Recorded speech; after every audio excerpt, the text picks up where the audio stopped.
Pai do Senhor Jesus, seja mais uma vez bem-vindo, bem-vinda ao canal do Estudo Bíblico José Carlos Maciel. Quero aqui agradecer a Deus por essa rica oportunidade de estar me concedendo mais um vídeo para o canal. Hoje nosso estudo será na lição 9 da Escola Bíblica Dominical, a lição 9 que tem como tema Orando e Jejuando, como Jesus ensinou, segundo trimestre de 2022. A nossa lição ela tem o objetivo de, primeiro, conceituar a oração como um diálogo com o Pai. Segundo, explicar a oração que Jesus ensinou. Terceiro, relacionar a oração e o jejum.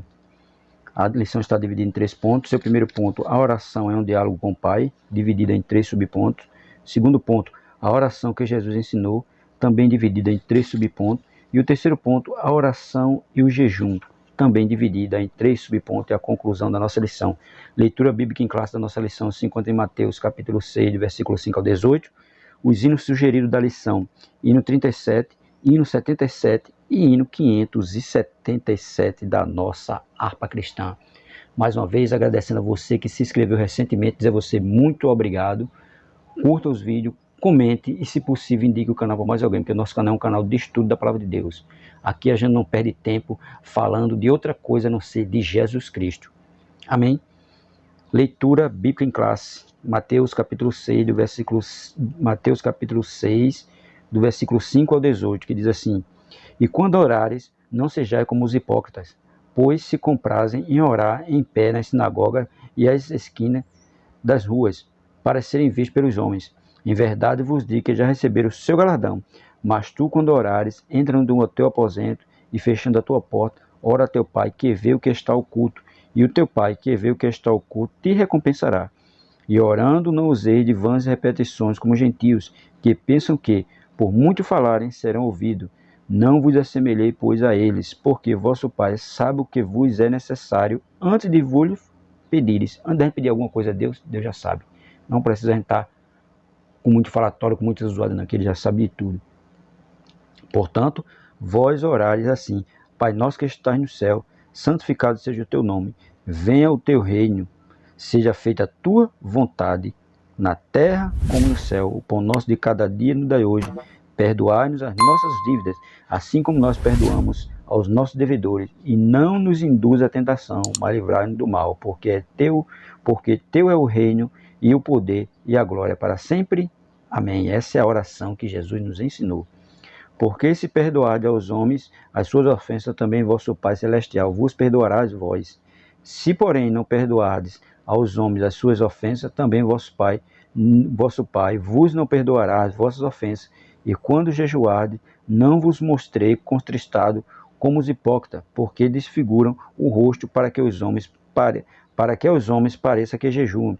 Em verdade vos digo que já receberam o seu galardão. Claro, não deve estar demonstrando para os outros, está jejuando, né? Não é preciso que as pessoas vejam. Faça isso tudo em oculto, que ninguém perceba.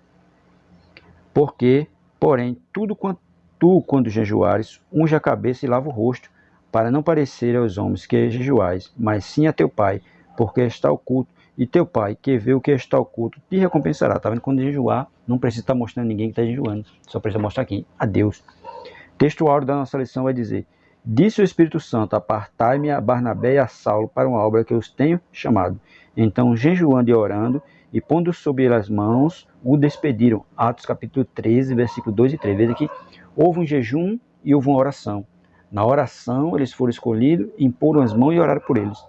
Verdade e prática vai dizer: a oração e o jejum são disciplinas espirituais que potencializam sensivelmente a vida piedosa do crente. É claro, porque é um diálogo entre você e Deus.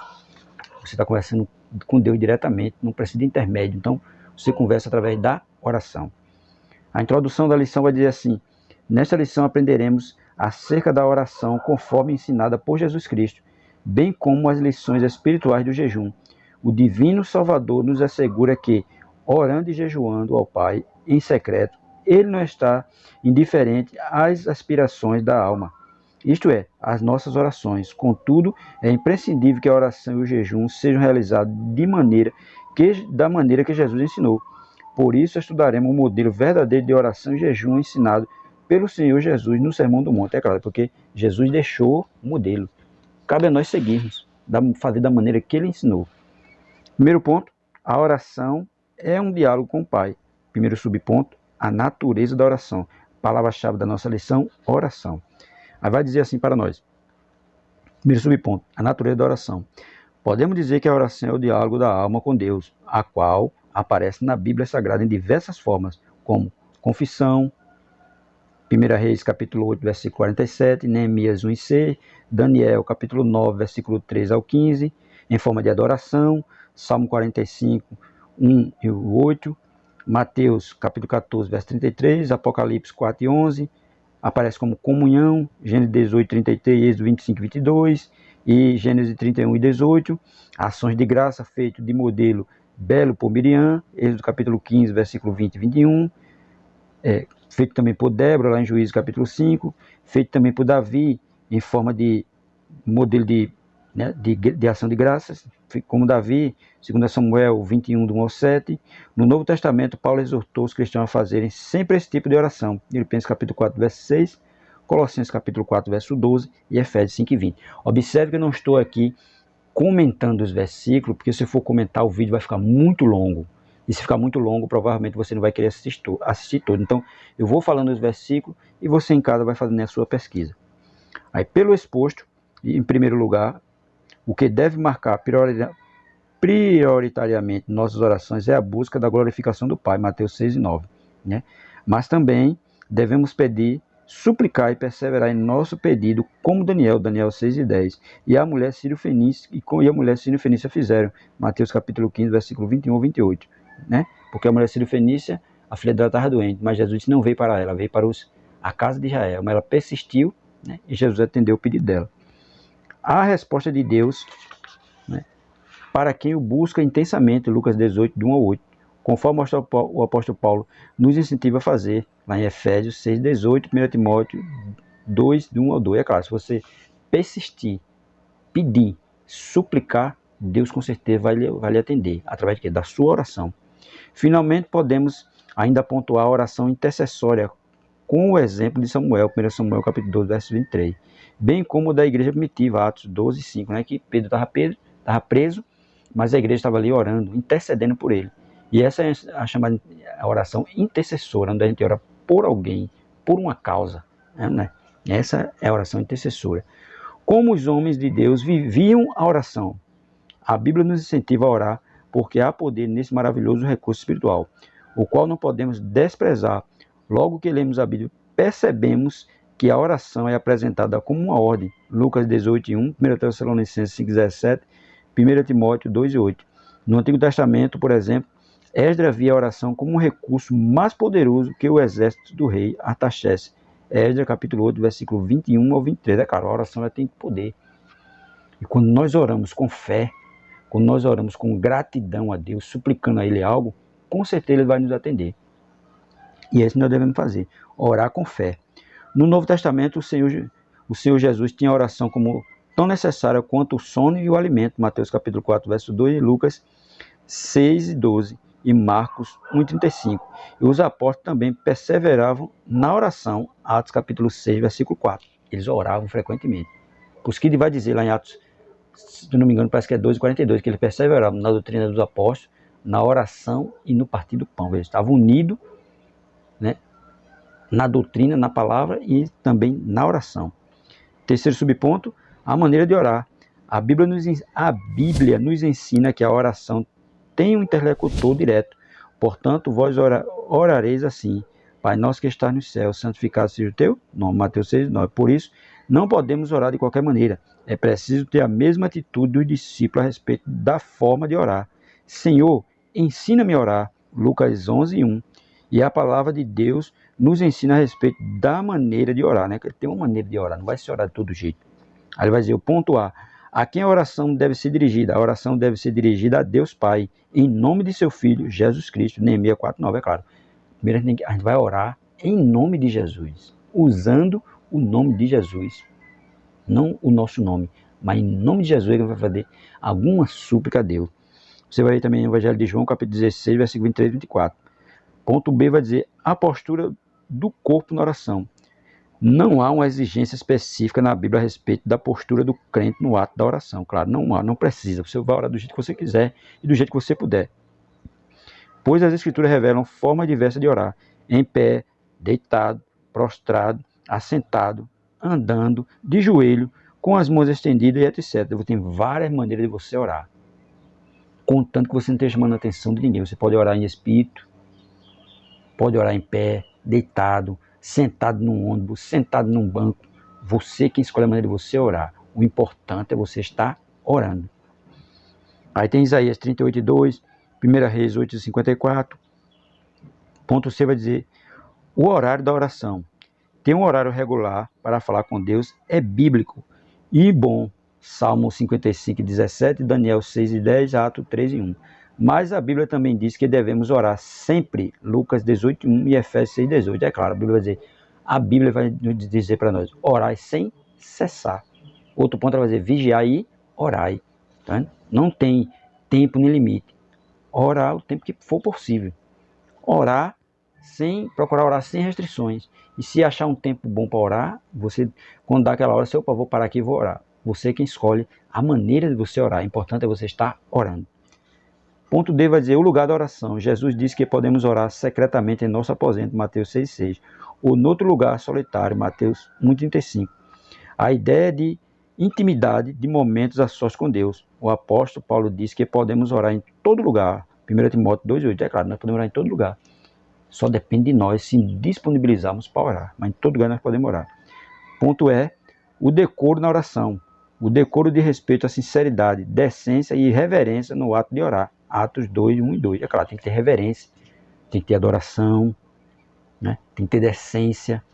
Não ficar sem reverência na hora da oração. Temos que ter reverência em tudo na casa do Senhor. Ponto F vai dizer: o estado do coração na oração. Se o coração estiver transformado e cheio da palavra de Deus, nossa oração será ouvida. Evangelho de João, capítulo 15, verso 7, né? Vai dizer: se vós estiverdes em mim e as minhas palavras estiverem em vós, pedirei tudo o que quiseres e vos será feito. Por quê? Uma oração sincera, uma oração com o coração. E esse deve ser feito. Um coração sincero para Deus. Segundo ponto, a oração que Jesus ensinou. Jesus não condenou a oração em público. No texto bíblico, em estudo, o Senhor Jesus não condenou a oração pública, visto que, pelo aspecto bíblico, ela é aceitável e recomendada, é claro. Segundo as Crônicas 6, capítulo 6, versículo 12 a 42, Atos capítulo 4, versículo 24 a 31. O que Jesus condena é a oração, quer individual, quer coletiva, dominada por um espírito de exibição, ostentação, cuja intenção do orador é ser visto e louvado pelos homens, o que os hipócritas fariseus buscavam. Mateus capítulo 6, verso 5, Lucas 18, do 9 ao 14, é claro. A gente não vai orar para estar chamando a atenção de ninguém. A gente vai orar para que só Deus veja a intenção do nosso coração. E não querer estar orando com exibicionismo para chamar a atenção dos outros. Isso não é oração. Isso é só exibicionismo. Ele não está orando. Ele está buscando aplauso dos outros. Está buscando que alguém o veja. Então não devemos orar dessa forma. Devemos orar em secreto. Por isso que a Bíblia vai nos dizer: orai, né? Orai e vigiai. Orai sem cessar, mas orai de uma forma que não esteja chamando a atenção de ninguém. Orai ao Pai em espírito e em verdade, né? Muitos adorarão ao Pai em espírito e em verdade. Desta mesma forma deve ser a oração. Orar em espírito, para que não seja ninguém seja chamado a atenção que nós estamos orando. Para que ninguém, olha, ele está ali orando, olha como ele está. Não. Ora em secreto. Ora de uma maneira discreta, que ninguém veja. Ou que ninguém perceba. Segundo subponto, Jesus quer que sejamos discretos. A expressão entra no teu aposento e fecha a tua porta, Mateus 6:6, não significa que devemos ter um quarto só para oração. É claro que podemos fazer de algum cômodo nossa casa um local particular para falarmos com o Pai. É claro, se você quiser, não é obrigado, mas se você quiser assim: eita, eu vou deixar esse quarto aqui só para me dedicar à oração, só para me dedicar a estudo, é bom para você. Não é obrigado, não é obrigatório. Mas se você quer agir dessa forma, melhor ainda você ter um lugar em particular onde você para um tempo ali para estar sós com Deus. Contudo, no ensino de Cristo, em Mateus capítulo 6, versículos 5 e 6, sua ênfase não é o lugar, mas a atitude de quem ora. Esse lugar secreto traz o sentido de que quem tem a mente e o coração transformado orará a Deus de modo humilde e sincero, é claro. Não importa o lugar, é importante que você esteja orando a Deus, né, com humildade e com sinceridade. É isso que deve ser feito. O lugar secreto é visto como como especial a fim de afastar do mundo, a fim de se afastar do mundo e estar sozinho com Deus.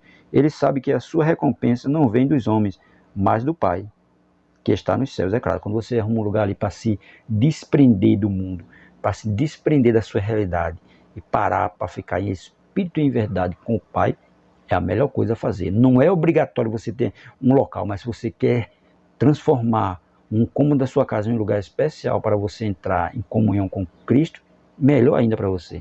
Porque vai se desprender das coisas do mundo e se apegar só às coisas espirituais. Terceiro subponto, não useis de vãs repetições nas orações. Quando a oração é balbuciada apenas em palavras vazias, perde o foco que Deus é e se firma nas vãs repetições. É claro, o foco é quem? É Deus, falar com Deus. E quem está fazendo vãs repetições, ele está tirando o foco de Deus e está se prendendo somente às vãs repetições.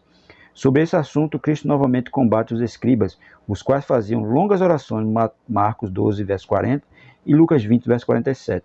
Não é verdade que o Senhor despreza longos períodos de oração, pois na Bíblia encontramos esse tipo de oração. Segundo as Crônicas, capítulo 6, versículo 14 a 42, Neemias, capítulo 9 e Salmo 18. Mas o que ele contraria aqui é a atitude de alguém que acha que quanto mais fizer barulho, Deus lhe ouvirá. Esse procedimento era peculiar aos pagãos, como bem se observa no caso dos profetas de Baal. 1 Reis, capítulo 18, versículo 25 a 29.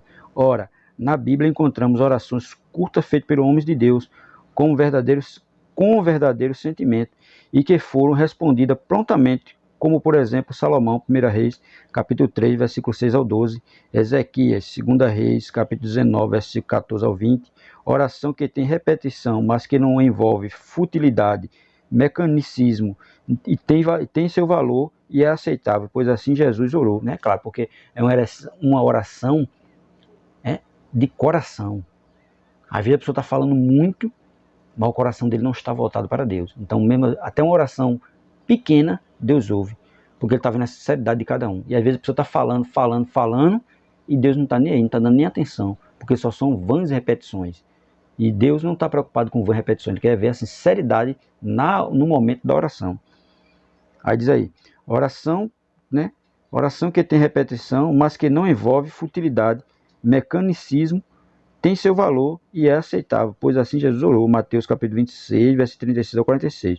Quando entregamos tudo nas mãos de Deus em oração, sincera e humilde, Ele cuida de nós. Sabe? Quando uma oração é sincera e humilde, aí Deus cuida de nós. Terceiro ponto, oração e jejum.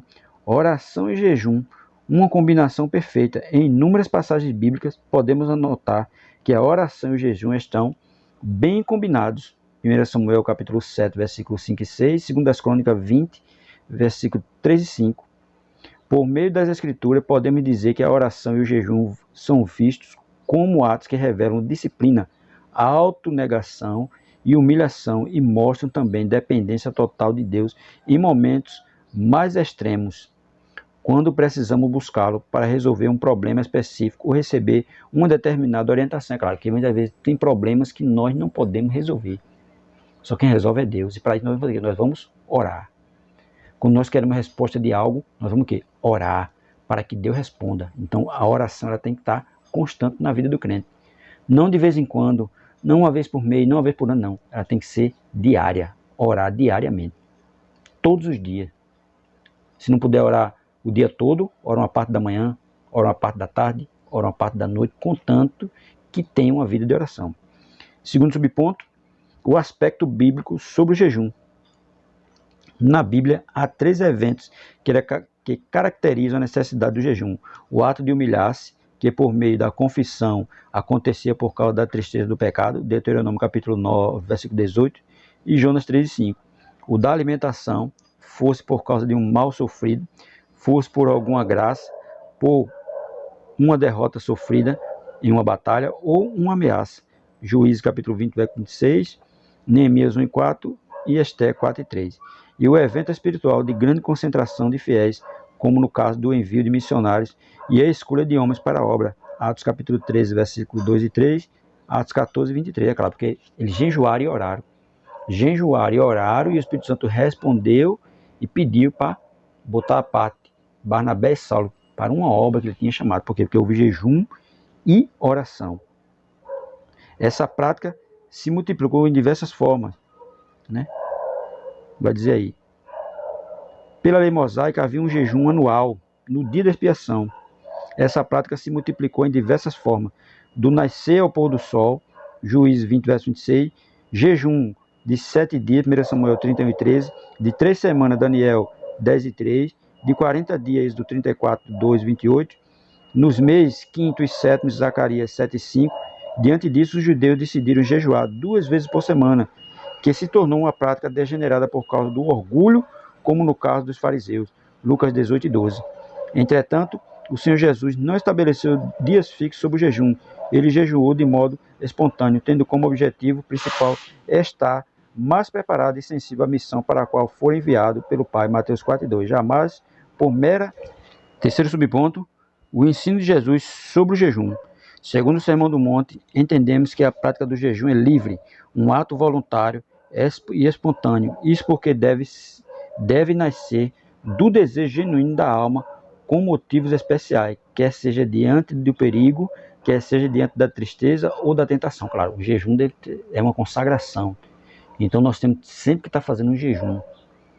Quem não puder fazer uma semana, faz jejum um dia, jejum é meio dia, contanto que ele se consagre a Deus, que é uma consagração.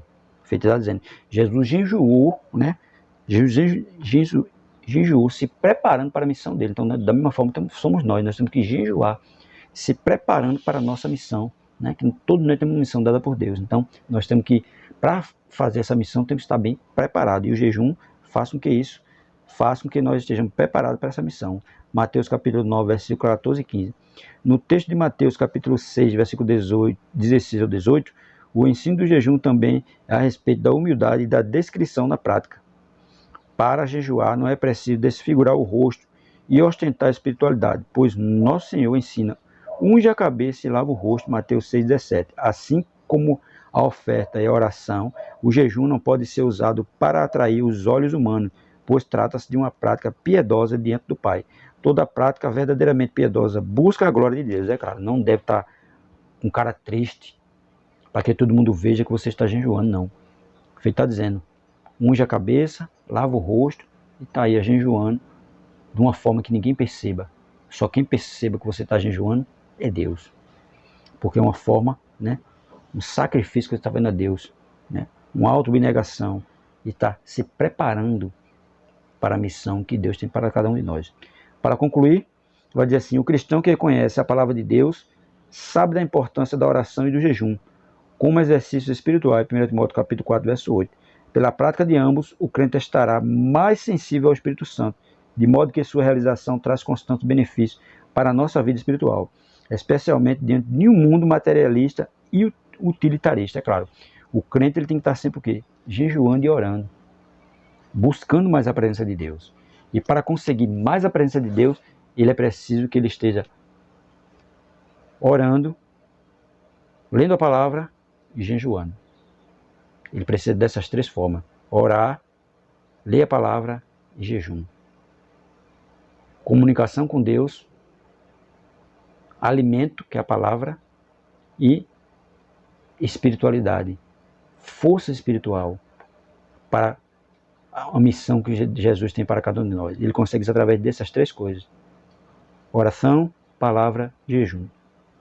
Que nós possamos ter isso em mente, que nossa alma deseje orar, a palavra e o jejum.